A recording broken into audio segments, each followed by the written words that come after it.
สวัสดีครับมื้อนี้บ่ยอดจะมาถ่ายน้องเบื้องหลังบ่ยอดกับบ่ต้นเองนี่ก็เป็นคลิปของบ่ต้นนะแต่ว่าบ่ยอดก็จะเป็นคนถ่ายเบื้องหลังนะบ่ยอดก็จะไปยืนอยู่ตรงนั้นพี่น้องเนาะสวัสดีครับบ่ต้นครับสวัสดีครับผมสวัสดีครับ FC บอลยอดมาสุขคนเนาะอืม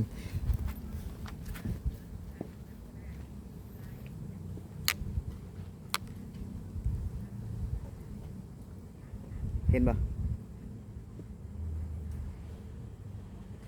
กดกระเป๋าครับ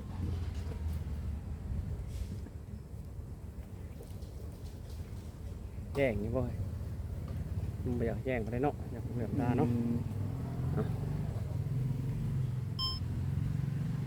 สวัสดีครับผมสวัสดีครับผม สวัสดีครับ สวัสดีครับ FC ไทยลาวเมื่อสุคนเนาะมื้อนี้ก็มาพบกับพ่อกับบ่าวต้นคือเก่ากับน้องทรายเนาะทุกคนก็ประจำคือนั่งอยู่ในสวนเลิกงานมาแล้วก็คือยังบ่ได้อาบน้ำนะเนาะเลิกงานมาก็ยังบ่ได้อาบน้ำยังบ่ได้กินข้าวพร้อมมื้อนี้คือว่านั่งคุยกันก่อนแล้วจะไปหากินข้าวอาบน้ำนอนเนาะมื้อนี้ก็บ่าวต้นก็อยากมาถามบ่าวยอดเนาะทุกคน มื้อนี้อยากสอเรื่องครอบครัวเลยแหละมื้อนี้นะอยากสอเรื่องครอบครัวสอเรื่องความหักก็บ่ยอดเองนี่นะ สองมือละได้ สองมือก็อยากถามแบบเรื่องความหักแบบว่าคบกันครั้งแรกกับเมียน่ะจีบกันอยู่ไสอยู่เห็นกันอยู่ไสเนาะ เอาแบบนี้เลยบ่ได้ เอาแบบนี้เลย คือว่าบ่ต้นแต่ขออนุญาตถามเรื่องครอบครัวของบ่ยอดเนาะคือว่า คือเห็นนั่นบ่ยอดกับเมียก็คือว่า มีลูกคนหนึงแล้วเนาะ แม่น มีบ้านหลังหนึงแล้ว ๆแม่น แบบสร้างครอบครัวแบบว่าออกจากพ่อแม่แล้ว แม่น มาสร้างแบบสร้างรักปักฐานเป็นครอบเป็นครัวแบบพ่อเมียแล้วอยู่กัน2คน3คนกับลูกแล้ว แม่น เริ่มแรกแหกมานพบพ่อกันอยู่ใส พอๆกันนะ อ อยู่ วัยรุ่นเลยอ่ะตั้งแต่ วัยรุ่นเลย แม่น อืม บ่ยอดยังเรียนอยู่อะ เรียนมไหน เรียนมสามเสียงขึ้นมสี่นะ เรียนม3เสร็จขึ้นม4 แม่นรู้จักกันนะ อืม ตอนนั้นยังบ่ได้เห็นหน้านะ ยังบ่เห็นหน้า รู้จักกันผ่านไอ้อยู่ลาวก็จะเล่น WhatsApp อยู่ลาวได้เรียนวอทแอป แม่นไอ้แซดอ่ะ ผ่านมาจากปีเลย 13 ปีนะ 13 ปี 13 คบกันตอนแรก13 ปี ครบรวมทั้งรู้จักกันอะคบกันมา 13 ปี แล้วรวมทั้งตอนนี้นะ 13 ปี 13 ปีแล้ว แล้วเฮ็ดเนี่ยเห็นกันแบบว่าคนบ้านเดียวกันบ่เมียนี่คนเมืองเดียวกันบ่ คนละอำเภอ คนละอำเภอ แม่นถ้าผมคือประไทยกับคนละอำเภอแต่จังหวัดเดียวกัน อืมแล้วเฮ็ดจังได๋เห็นเขาอยู่ในไส พอยอดก็ไปเฮียนว่าซั่นซะไปเฮียนมต้นนี่แหละก็คือจะย้ายเฮียนไปก็มีเพื่อนเนาะมีเพื่อนก็ติดต่อว่าซั่นซะอันนี้บ่อยากจะกดหัวบ่อยากเล่าบ่ได้นะแต่ว่าเพิ่นถามเพราะว่าเพิ่นถามมาสิเล่าเพราะว่าบ่ยอดนี่แต่ว่าคือวัยรุ่นน่ะเนาะมีเบอร์ผู้สาวบ่นี่นะเขาก็จะเอาเบอร์ให้เนาะ เอาเบอร์ผู้สาวให้ แม่นเอาเบอร์ให้ก็จะมีกลุ่มมันจะเป็นกลุ่มในวัยรุ่นน่ะ อืม จะมีกลุ่มผู้สาวเนาะ อืม บัดนี้ทักไปนะบ่จะทักไปว่าเมียปัจจุบันนี่นะ อืม เพิ่นว่าเพิ่นมีแฟนแล้วมีแฟนเป็นทหารบ่ได้ แต่ก่อนน่ะแฟนแต่ก่อนนั้นคือเมียบ่ยอมปัจจุบันนี่เพิ่นมีแฟนเป็นทหาร ประมาณนั้น แต่ว่าบ่แท้จริงนะบ่ยันคิดว่าบ่มีดอก แต่เขาตัวเจ้าซื่อ เขาบ่อยากคุยกับเฮาอ่ะย้อนเฮาขี้ร้ายอ่ะ เจ้าขี้ได้บ่ตอนนั้น ก็บ่ฮู้ก็บ่ยันบ่ได้ตุ้ยแบบนี้นะ บ่ได้ตุ้ยตอนนั้นเนาะ แม่น บ่ได้ตุ้ย น้ำหนักบ่ยัน45กิโลอ่ะ แต่ก่อนนั้น แม่น อืม ถือว่าหุ่มพองบางเลยอ่ะ แล้วก็ทักไปเฮ็ดจังได๋บัดนี่ทักไปเพิ่นว่าเพิ่นมีแฟนแล้วเพิ่นว่า แม่นก็บ่ได้สานสัมพันธ์เด้ อืม ก็ห่างไปประมาณ 4-5 เดือนอะ ห่างไปประมาณ 4-5 เดือนแบบว่าบ่ติดต่อเลยเจ้าก็บ่ติดต่อเขาเลย เขามีแฟนนะเด้เพราะว่าบ่ยศก็คุย7คนผู้ บ่ยอดนี่คุย7คนฮู้ป่า บ่คุยตอนนั้นน่ะครบ7คนพุ่นแหละ ครบนะ บ่แม่นครบคุยอ่ะ คุยไป ทักไป คุยทักไป เพราะว่าเข้าใจบ่คือตอนนั้นนะคือเฮานี่อยู่คนนึงแต่ว่ามันจะมีกลุ่มผู้หญิงอ่ะแต่บ่แม่นเฮาบ่ได้คบดอกถ้าคบกันบ่ยศก็บ่มีปัญญาที่จะไปคบพวก7คนดอกก็มีกลุ่มเฮาก็ทักไป มันต้องมีคนทักคืนเข้ามานะจะบ่คือเฟซได้เฟซจะได้หับก่อนนี่คือทักไปมันจะเด้งเบอร์เขาขึ้นเลยทักไปไว้ก็พอเดี๋ยวนี้ก็บ่ได้สานสัมพันธ์ต่อเนาะกับเมียก็ฮอดนี้เว้าเมื่อกี้นี้แล้วก็ดนๆแล้วมันก็ติ้งเข้าคุมเข้ามามันไผว้าเพราะว่า พอความติ้งขึ้นมาเลย ถึงเตรียมติ้งขึ้นมาบัดนี้มันไผว่ายายนี่เรามีแพทย์แล้วของว่ายายนี่เพราะว่าตอนนั้นน่ะเมียบ่ยอดอ่ะแกก็บ่ยอดนะ แกกว่าจักปี 2 ปีอายุน่ะแต่เฮียนก่อนได้เพิ่นเฮียน โอ้แสดงว่าแบบว่ามีแฟนเป็นรุ่นเอื้อย แม่น แกกว่า2 ปี แต่เมียบ่ยอดอยู่ม .6 อ่ะ ถ้าเฮียนอาจจะห่างกัน3 ปีเฮียนนะบ่ยอดอยู่ม.3เนาะเขาก็ผู้ใหญ่เด้เขาใหญ่กว่าเนาะเขาก็แบบว่าโอ้บ่อันนั้นแล้วว่ะบ่ใกล้แล้วว่ะอันนะแต่พอทักกันคุยกันนะก็บ่ได้เจอหน้าเด้บัดนี้บ่ได้เจอหน้าหลังจากที่คุยกันเดี๋ยวสักประมาณเดือนนึงก็คุยกับตกลงเป็นคนคบกันตกลงคบกันแม่นแต่ก็ยังบ่ได้เจอนะหลังจากที่บ่ยอดก็ย้ายโรงเรียนบัดนี้ก็กลับมาอยู่บ้านเกิดแต่ก็ยังติดต่อหากันอยู่ติดต่อกันอยู่แล้วก็ไปนัดเจอกันบนสงเงือที่มาต้นทีก่อนสิเจอกันบนสงเงือนี่คุยกันจักมื้อจักเดือนก่อนสิเจอกันก่อนสิเห็นหน้ากัน3 เดือนกว่า3 เดือนกว่าก่อนสิเห็นหน้ากันได้แม่นแบบว่าไปเจอกันอยู่ไสอยู่ท่าแขกงานอีหยังงานบุญสงเงือออกพรรษาแสดงว่ามนต์ฮักออกพรรษาพี่น้องเอ้ยมนต์ฮักออกพรรษาก็ว่าได้เนาะอันนี้ถ้าหากเมียบ่ยอดเบิ่งนะเพิ่นสิมาหายบ่ยอดอีกเด้นี่หาอีกหายแล้วบ่ต้นมีแต่ถามมื้อวานนี่ก็เว้าเรื่องลูกเว้าเรื่องเฮียนมื้อนี้ก็บ่เว้าเรื่องครอบครัวอีกมนต์ฮักออกพรรษาแม่นเห็นกันครั้งแรกแหละครั้งแรกเห็นหน้ากันเลยครั้งแรกบุญออกพรรษาตื่นสุคนตื่นได้บัดนี้ตื่นสุคนตกใจกันแม่นต้องพกบ่หรือจังได๋แบบว่าเพราะว่าตอนนั้นมันบ่มีฟิลเตอร์หลายมันบ่มีฟิลเตอร์แบบว่าใส่แบบล้วนๆเลยกล้องล้วนๆเลยแม่นโทรอ่ะเห็นหน้ามันก็บ่ทันเห็นหน้าเด้ตอนนั้นน่ะ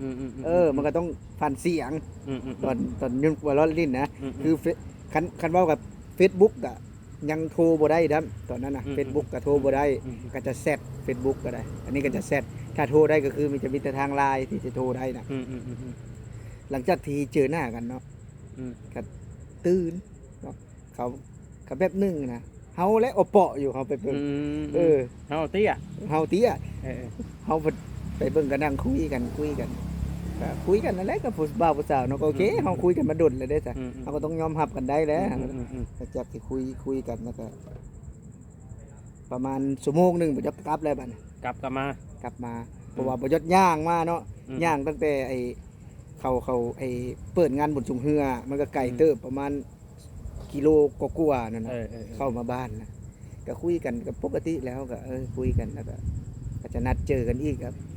บ้านใหม่อีกแล้วบัดนี้ก็นัดเจอกันเรื่อยๆเพราะว่ามันห่างไกลกันในบ้านนะบ้านห่างกันแม่นแล้วหลังจากคบกันบุญสงเฮือแล้วคุยกันอีกจักปีจักเดือนยังเฮ็ดแต่งงานกันก็ประมาณ3 ปีคุยกัน3 ปีแม่นยังได้แต่งงานกันนะแม่นไปมาหาสู้ก็ไปมาหาสู้กันตลอดจนนั้นแสดงว่าก่อนแต่งงานนี่บ่ย้อนเอาเข้ามาอยู่เฮือนแล้วยังบ่ได้มาแม่นแต่งงานจังได้มาคือบ่ยอดกับแบบว่าบ่ยอดเรียนหนังสืออยู่เนาะก็เรียนหลังจากที่คบไปก็บ่ยอดก็เรียนม.ปลายเนาะว่าซั่นจ้ะแล้วก็ลงไปเนาะเวลาทำนาเวลามีทำนาก็ลงไปไถนาซอยกันเนาะเพราะว่าเมียบ่ยอดอยู่ผู้เดียวเด้เพิ่นอยู่ผู้เดียวเอาแสดงว่าตอนไปมาหาสู่บ่ได้เฮ็ดหยังให้เขาติไม่หยังบ่ได้เฮ็ดหยังให้เขาติมันก็ตามฮิตของเฮาแหละเนาะเฮาก็จะเพราะว่าเฮาบ่ได้แต่งงานนี่จะบ่ได้นอนร่วมกันเด้ก็คือบ่ได้นอนร่วมกันแต่ว่ามีหยังเขาอยู่ติมีมั้ยอันนี้เป็นคำถามยอดฮิตเลยเด้นี่บ่ได้เฮ็ดหยังกับเขาติหรือว่าบ่ได้นอนห้องเดียวกันแต่ว่าบ่ได้เฮ็ดหยังกับเขาเลยเอาสิไปเฮ็ดอันนั้นบ่ได้นอนร่วมกันเอาจังว่าแบบว่าคือนอนร่วมกันกับมีหยังกับเขามันก็แตกต่างกันได้คือนอนร่วมกันคือว่าเฮานอนห้องเดียวกันทั้งคืนถ้ามีหยังนำกันเอานี่บ่าวต้นสิตอบไปได้นะบ่ยอดถามคืนก่อนตอนนี้เอาบ่าวต้นน่ะก่อนสิแต่งงานกับเมียได้มีหยังกันบ่เอาคือบ่ต้นต้องลองเครื่องได้พี่น้องเอ้ยต้องลองเครื่องคือลองสตาร์ทเบิ่งก่อนได้คือมอไซค์คือกันมอไซค์สมมุติว่าเจ้าไปซื้อมอไซค์เนาะเจ้าก็ต้องแบบสตาร์ทก่อนได้เสียงนิ่มบ่เครื่องดีบ่เดี๋ยวนี้ได้ดีบ่ได้นี่นี่ได้บ่มันเกิดมันนิ่มบ่มันโอเคมันเหมาะสมกับเฮาเนาะทุกคนเนาะมันก็แบบนี้แหละบ่หลังจากที่สิเว้าต่อเนาะหลังจากที่นั้นก็มันก็แน่นอนแหละเนาะเฮาคบมันกันมาดุนเด้บ่แม่นมันก็ต้องมีแน่แหละเนาะหลังจากที่คุยกันมาน่ะก็จนเป็นผู้ใหญ่อ่ะจนเป็นผู้ใหญ่ขึ้นเนาะก็จนบ่ยอดแต่งงานน่ะก็สักประมาณ20อ่ะเกือบ20อายุบ่ได้หลายเด้บ่จะแต่งงานเนาะสัก20อ่ะจะคุยกันมาหลังจากที่แต่งงานได้เมียก็เรียนอยู่เด้เมียหลังจากเมียเรียนจบม.ปลายแล้วเนาะเมียก็ได้เข้าเรียนไปเรียนวิชาชีพอยู่ในแข่งตัวแข่งโอ้ โอ้แสดงว่าเมียบ่ย้อนนี่เฮียนสูงเติบ เรื่องถูกเติบเรื่องถูกเติบ เฮียนวิญญาเฮียนหยังวิชาชีพเฮียนหยัง ไอ้ออกแบบตัดเย็บเป็นอย่างนี้แหละ ออกแบบเสื้อผ้า อืม โอ้ออกแบบเสื้อผ้า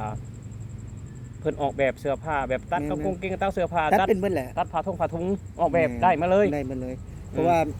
เมื่อก่อนน่ะบ่ได้เราเปิดร้านอย่างเนี้ยเฮ็ดแต่คือว่าหั่นล่ะเศรษฐกิจแน่แล้วก็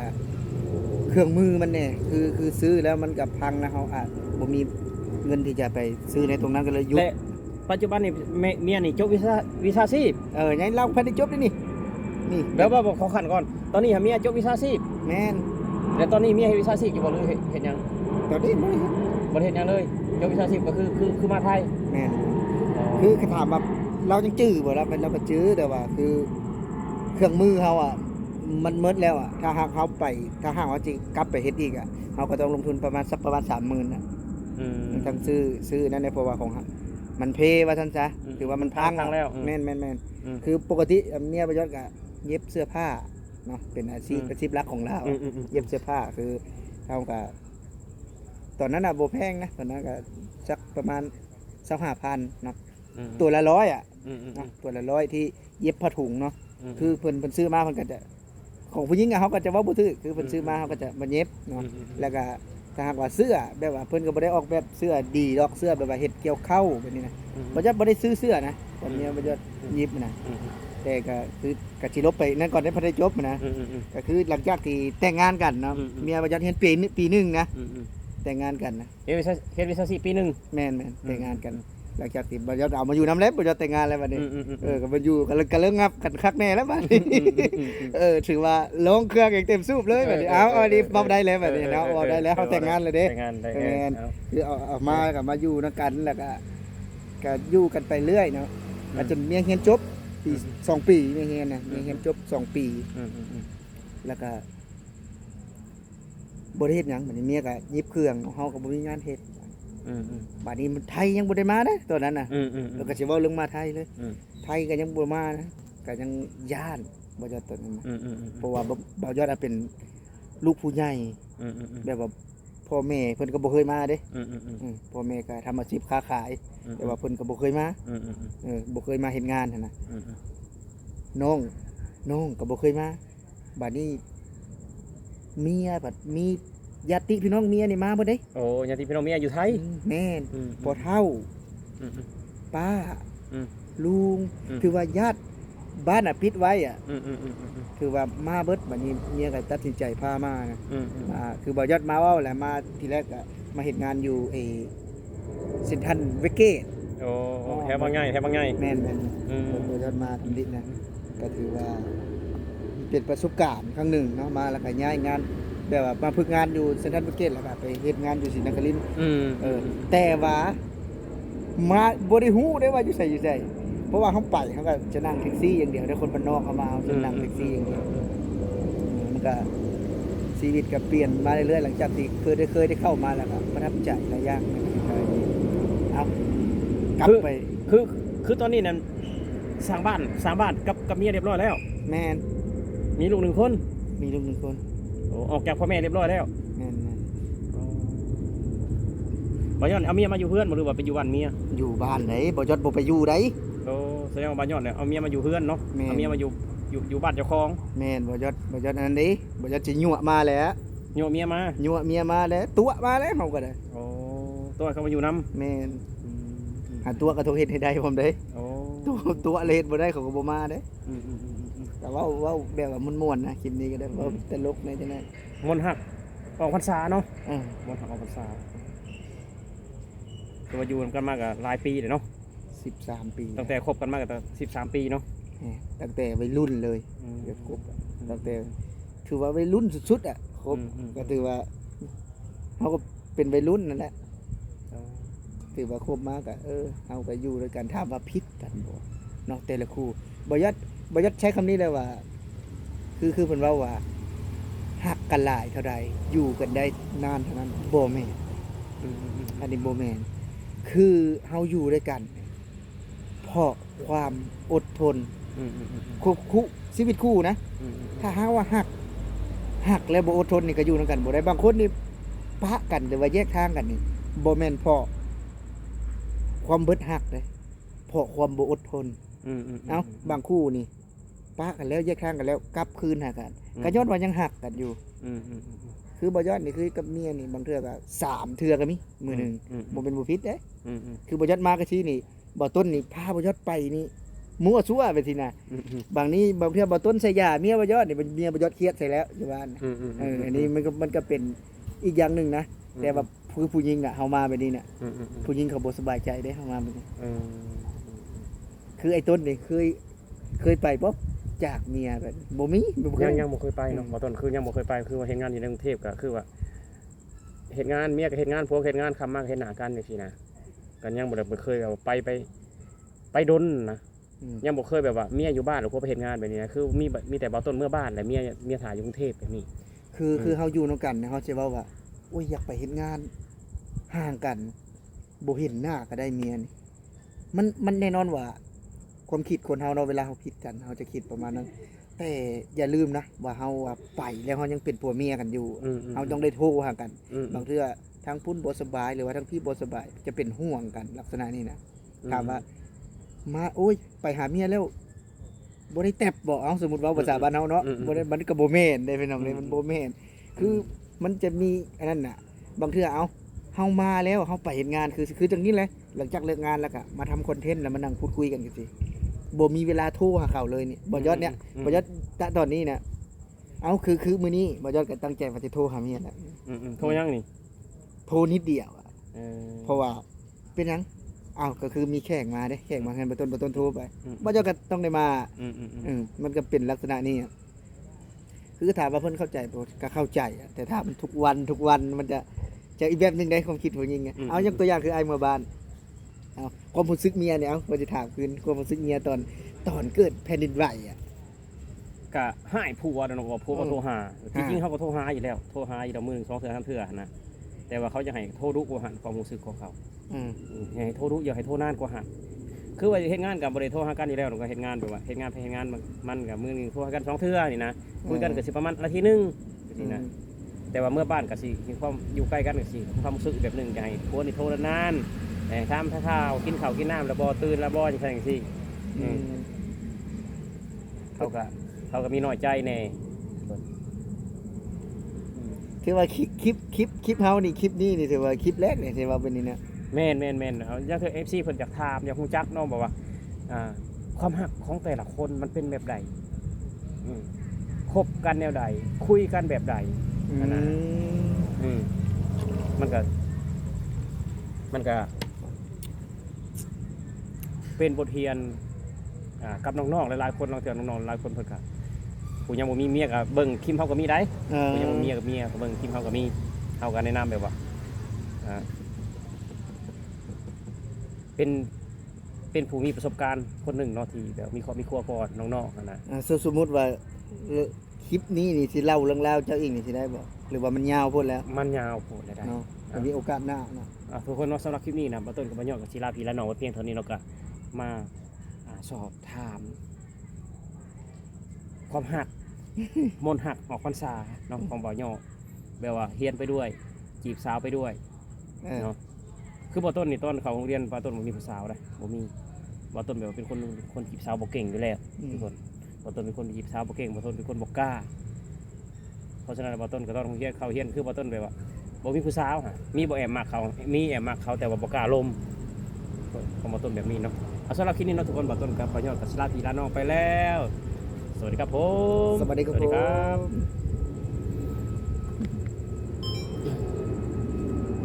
่